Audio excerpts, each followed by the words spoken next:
Two systems are racing to connect Earth: fragile glass fibers on the ocean floor and swarms of satellites overhead. One carries most of the world's data quietly underwater. The other promises coverage where cables can't reach. So which wins the future? Seabed fiber's massive capacity or low Earth orbit's rapid, flexible coverage? Let's dissect the physics, the geopolitics, and the resilience, because global internet is now critical infrastructure.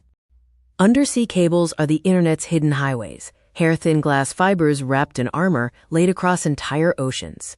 They win on raw capacity. When you need to move gigantic volumes of data, fiber is hard to beat.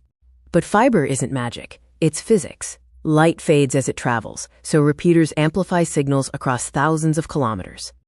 Latency is also physics. Light in glass is fast, but not as fast as in air or space, and distance always adds delay. Cables converge at landing stations, coastal choke points where geopolitics, permits, and security all collide.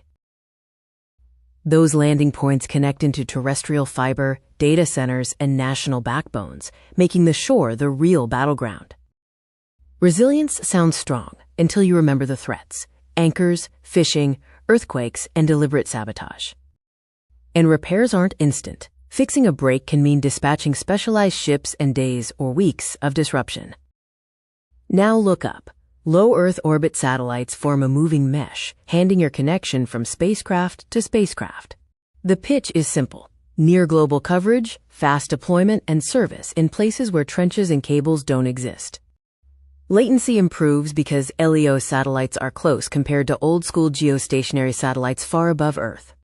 But satellites trade one problem for many: spectrum limits, weather effects, congestion, and constant motion. The user terminal matters too. Your dish is a smart antenna, steering beams electronically without moving parts. In the network core, satellites must route traffic back to Earth, often through gateways that still depend on fiber. So satellite internet isn't replacing cables everywhere. It's adding a new layer, especially at the edges of the map. The biggest advantage is speed of rollout. You can connect a site in days, not years of permitting and construction. Now moving on to the head-to-head comparison. Round 1. Capacity. Undersea fiber carries enormous volumes because glass and lasers scale unbelievably well. Satellites can scale, but bandwidth is shared across users and regions, making peak capacity harder to achieve. Round 2. Latency. LEO can be excellent, especially for remote areas, but routing and gateway distance still matter. Fiber is consistent and stable once built. For cities and data centers, it's the default, because reliability is predictable. Round 3. Resilience. A cable cut can isolate regions, but diverse routes provide redundancy. LEO resilience looks different. Many satellites mean no single point of failure, but storms, jamming, and interference are real. Round 4. Maintenance. Cables fail rarely, but fixes are slow. Satellites are replaced constantly, like a rolling upgrade. Bottom line so far: fiber dominates the core. LEO dominates the frontier: rural, maritime, and rapid response. Connectivity is power. Landing stations are geopolitical pressure points. Who controls the shore controls the switch. Cables must cross territorial waters, exclusive economic zones, and regulatory regimes. Every border adds negotiation. And choke points matter. Narrow straits and busy sea lanes concentrate risk, whether accidental or intentional.